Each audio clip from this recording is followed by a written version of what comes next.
প্রিয় শ্রোতা, আপনাদের স্বাগতম জানাচ্ছি আমাদের আজকের আয়োজনে। আপনাদের জন্য আমাদের এবারের আয়োজন অ্যান্থনি মাসকারেনহাসের ঐতিহাসিক বই আ লিগ্যাসি অব ব্লাড, যার অনুবাদকৃত নাম বাংলাদেশ রক্তের ঋণ। অনুবাদ কর্মটি সম্পাদন করেছেন মোহাম্মদ শাহজাহান। শুরু হচ্ছে অ্যান্থনি মাসকারেনহাসের বিখ্যাত বই বাংলাদেশ রক্তের ঋণ। আজ প্রথম অধ্যায়, শেখ মুজিব আর মেজর বৃন্দ। দেশের জন্য আমি যা করছি কেউ তা অনুধাবন করল না। শেখ মুজিবুর রহমান। আমি 15 তারিখে তা ঘটাতে যাচ্ছি।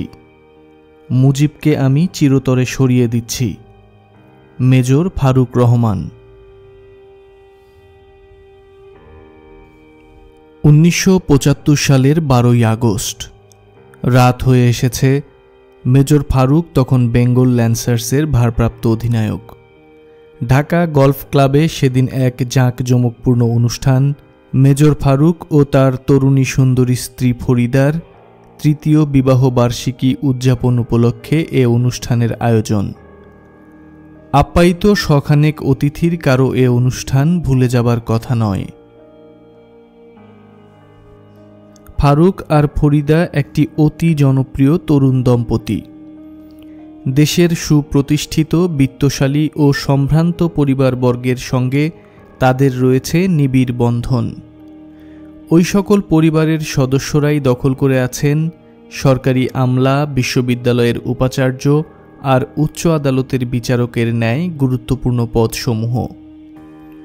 সুতরাং তাদের এ পার্টি ছিল সামাজিক ঘটনা প্রবাহের একটা অংশবিশেষ। স্বর্গলোকের দৃষ্টি আকর্ষণ করার মতো ছিল আয়োজনের জৌলুস। কয়েক সপ্তাহ ধরে মৌসুমি বৃষ্টিতে সমস্ত শহরটি একেবারে স্যাঁতস্যাঁতে হয়ে উঠেছিল। কিন্তু ওই দিন চমৎকার সূর্যালোকের পর সুন্দর মনোরম মেঘমুক্ত রাতের আকাশ বিরাজ করছিল। ফারুকের পূর্বপুরুষও সেনাবাহিনীতে ছিলেন, তাই পার্টিটি ছিল সামরিক ঐতিহ্যে বলীয়ান। ডজনখানেক নিয়ন রঙিন বাতি, লনের উপর শরবতের গ্লাস হাতে দলে দলে জমাট বাঁধা অতিথিদের মাথার উপরে যেন এক চাঁদোয়ার সৃষ্টি করেছিল। সেনাবাহিনী সদর দপ্তরের ব্যান্ড সঙ্গীতের মূর্ছনায় আকাশ বাতাস মুখরিত হয়ে উঠেছিল। ক্লাবঘরের ভেতরে প্রীতিভোজের টেবিলগুলোতে প্রভূতভাবে সাজানো ছিল খাসির মাংসের বিরিয়ানি, কাবাব, মাংসের তরকারি, রেজালা আর পরিমাণ মতো ফলের সালাদ। ফারুকের মামা জেনারেল স্টাফ প্রধান ব্রিগেডিয়ার খালেদ মোশাররফও সেখানে উপস্থিত ছিলেন। আরও ছিলেন প্রেসিডেন্ট শেখ মুজিবুর রহমানের মিলিটারি সেক্রেটারি ব্রিগেডিয়ার মাশহুরুল হক। ফারুকের জওয়ানেরা দম্পতির জন্যে উপহার হিসেবে নিয়ে আসে বেডরুমের জন্যে পাটের তন্তুজাত এক চমৎকার গালিচা। বন্ধুবান্ধব ও আত্মীয় স্বজন নিয়ে আসে টেবিল ল্যাম্প, কারুকাজ করা পাত্র, হরেক রকম রঙিন কাগজে মোড়া নগরীর অভিজাত বিপণী কেন্দ্রগুলো থেকে বিভিন্ন ধরনের উপহার সামগ্রী। ব্রিগেডিয়ার হক এসেছিলেন শেষের দিকে। শেষে এলেও তিনি উপস্থিত সকলকে ছাড়িয়ে গেলেন। তিনি সঙ্গে এনেছিলেন গণভবন অর্থাৎ শেখ মুজিবুর রহমানের সরকারি বাসভবনের প্রধান মালির তৈরি মৌসুমি ফুলের এক বিরাট তোড়া। তিনি ফুলের তোড়াটি ফরিদাকে উপহার দিয়ে বাজিমাত করে দেন। 3 দিন পর উপস্থিত সকলেই হয়তো রাতের ঘটনা প্রবাহ থেকে কোনো সূত্র খুঁজে পাবার চেষ্টা করেছিলেন, কিন্তু পেলেন না কিছুই। এদিকে ব্রিগেডিয়ার হক নীরবে হয়তো তার বীরত্বের জন্য তার ভাগ্যকে ধন্যবাদ জ্ঞাপন করে থাকবেন। সেদিন ফরিদার জন্য আনিত ফুলের তোড়াটি হয়তো তার জীবন বাঁচিয়েছিল। কিন্তু ওই উৎসবের রাতে ফারুকের মনের গোপন চক্রান্তটি সম্বন্ধে কেউ একটু আন্দাজও করতে পারেননি। তার মনে পড়ছে তিনি সেদিন অস্বাভাবিকভাবে প্রাণখোলা ছিলেন। আমি আমার স্বয়ংক্রিয় স্লাইড প্রজেক্টরটি মাত্র ৩৫০০ টাকায় বিক্রি করে ওই পার্টিতে সমুদয় টাকা উড়িয়ে দিয়েছিলাম। তার জন্যে একটি ভয়ঙ্কর পরিণতি অপেক্ষা করছিল। তিনি যে কর্মে মন স্থির করে ফেলেছিলেন তাতে হয় তিনি ফায়ারিং স্কোয়াডে যাবেন, না হয় অমোচনীয়ভাবে বাংলাদেশের ইতিহাসে তার নাম অক্ষয় করে রাখবেন। আমি অনুষ্ঠানটা উপভোগ করার সিদ্ধান্ত নিয়েছিলাম। ওইটি আমার জীবনের শেষ অনুষ্ঠান হতে পারত। অতিথিদের সবাই চলে গেলে পারিবারিক ছোট একটি দল লনে কফির সঙ্গে সামান্য নাস্তা নিয়ে আলাপচারিতার জন্যে মিলিত হল। আপ্যায়নকারীরা অতিথি সেবায় এতই ব্যস্ত ছিলেন যে নিজেদের খাবারের সুযোগও হয়ে ওঠেনি। দম্পতিটির সঙ্গে উপস্থিত ছিলেন ফারুকের মা বাবা, চট্টলা থেকে আগত ফরিদার মা এবং ফরিদার বড় বোন জোবাইদা, ডাকনাম টিঙ্কু। আরও ছিলেন জোবাইদার স্বামী মেজর খন্দকার আব্দুর রশিদ, ঢাকায় অবস্থিত ২য় ফিল্ড আর্টিলারির অধিনায়ক। ফারুক তার ভাইরা ভাইকে একদিকে সরিয়ে নিয়ে এলেন। তিনি রশিদকে জানালেন, আমি ১৫ তারিখেই তা ঘটাতে যাচ্ছি। শুক্রবার সকালেই আমি মুজিবকে জীবনের তরে সরিয়ে দিচ্ছি। রশিদ চমকে উঠলেন। সচকিতে রশিদ একবার চতুর্দিকে দেখে নিলেন, কেউ তো আবার ফারুকের গর্জন শুনে ফেলেনি। হঠাৎ যেন গোপন ষড়যন্ত্রের মাসগুলি উপসংহারের দ্বার প্রান্তে এসে উপনীত হল। কিন্তু রশিদ প্রস্তুত ছিলেন না। অনেকক্ষণ চুপ থেকে ফিসফিস করে তিনি বললেন, তুমি কি পাগল হয়েছ? এত তড়িঘড়িতে সব পণ্ড হতে পারে। আমাদের তো সাথী অফিসার নেই, অস্ত্রশস্ত্রও নেই। আমরা কিভাবে তা সফল করব? তেজোদ্দীপ্ত শানিত চোখে ফারুক অন্য মেজরটির দিকে তাকিয়ে বললেন, এটাই আমার সিদ্ধান্ত। রণকৌশলের পরিকল্পনা আমার কাছে তৈরি আছে। আমি একা হয়ে গেলেও এগিয়ে যাব। তুমি ইচ্ছে করলে সরে দাঁড়াতে পারো। তবে জেনে রেখো, আমি ব্যর্থ হলে শাসকচক্র তোমাকেও ফাঁসিতে লটকাবে। আবারও রশিদ অনেকক্ষণ চুপ করে রইলেন। মনে হচ্ছিল তিনি ফারুকের কথাগুলো হজম করছেন।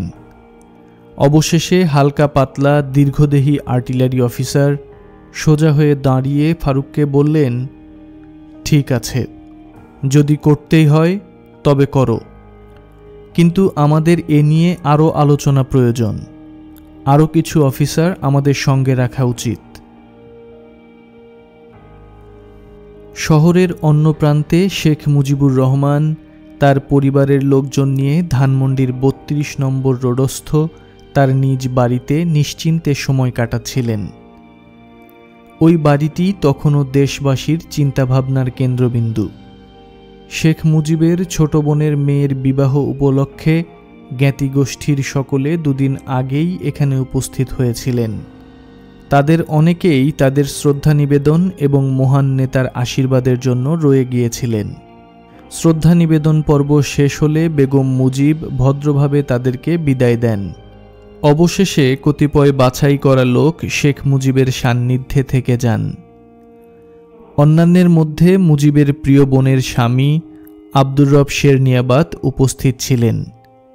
তিনি বন্যা নিয়ন্ত্রণ, পানি সম্পদ, বিদ্যুৎ উন্নয়ন, মৎস্য ও পশুপালন মন্ত্রীর দায়িত্বে নিয়োজিত ছিলেন। আর একজন ছিলেন শেরনিয়াবাতের ছেলে আবুল হাসনাত আবদুল্লাহ। তিনি ৩ দিন পরে অলৌকিকভাবে পারিবারিক ধ্বংসযজ্ঞ থেকে রক্ষা পেয়েছিলেন। ওই রাত্রের পারিবারিক আলাপচারিতা সরকারি বিষয়াদিকেও সমভাবে প্রভাবান্বিত করা বিচিত্র কিছুই ছিল না। শেখ মুজিব এ দুটিকে কখনো আলাদা করে দেখেননি। তার সন্দেহ এবং চক্রান্তের জগতেও তার প্রিয়তম ও নিকটতম লোকজন অনায়াসে বিশ্বাসের স্থান দখল করে বসেছিল। তার প্রাণপ্রিয় বাংলাদেশের যে কোনো বিষয়ে আলোচনার সময়ে পরিবারের সকলকে তিনি ডেকে নিতেন। ওই রাত্রে বন্যা নিয়ন্ত্রণ ছিল আলোচনার মূল বিষয়বস্তু।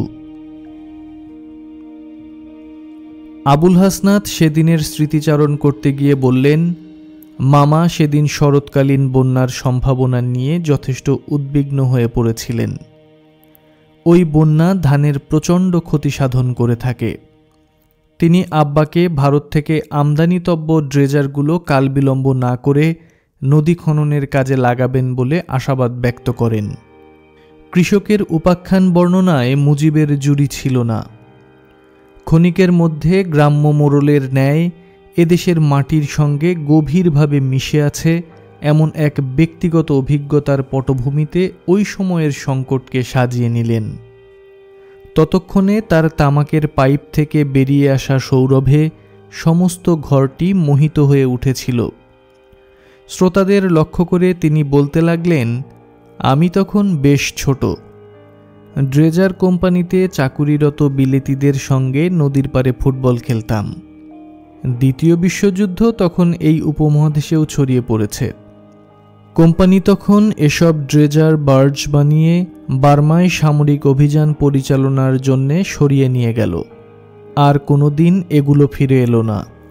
আমি যেখানে খেলতাম সেখানে এখন আর কোনো নদী নেই, কেবল চর আর চর। আর সে কারণেই আজ আমরা প্রতি বছরই বন্যার শিকার। এ সমস্যার সমাধানকল্পে তিনি কি ভাবছেন কথাচ্ছলে জিজ্ঞাসা করা হলে পরিবারের সবাইকে উদ্দেশ্য করে মুজিব বললেন, আমার তো বন্যা নিয়ন্ত্রণের পর্যাপ্ত অর্থ হাতে নেই, তবে ড্রেজার তো পাচ্ছি। তোমরা দেখবে আমি কিভাবে নদীগুলোকে আঁচড়িয়ে ঠিক করে দিই। আমার বাকশাল ঠিকই তা করে দেবে। তারপরই তার মানসিকতায় এক পরিবর্তন দেখা গেল। ঔৎসুক্যে ভরা একটা মানুষ হঠাৎ যেন অসারতায় ছেয়ে গেলেন। হাসনাত তার মামার বলা শেষ শব্দগুলো স্মরণে রেখেছে, দেশের জন্যে আমি যা করছি তা কেউ বুঝতে পারল না। ওই মন্তব্যটি শেখ মুজিবুর রহমানের অমীয় বাণী। তিনি ততক্ষণে তার প্রাণপ্রিয় বাঙালিদের সঙ্গে তার সারা জনমের ভালোবাসার যবনিকাপাত ঘটার কাছাকাছি চলে এসেছেন। এটা ছিল এক প্রচণ্ড প্রেম বিদ্বেষ সম্পর্ক, যা কেবল একটি অতিমাত্রায় ভাবাতুর ও উদ্বেলিত জাতির পক্ষেই সম্ভব। তারা তাকে বঙ্গবন্ধু নামে আখ্যায়িত করে দেবতার ভাবমূর্তিতে প্রতিষ্ঠিত করেছিল।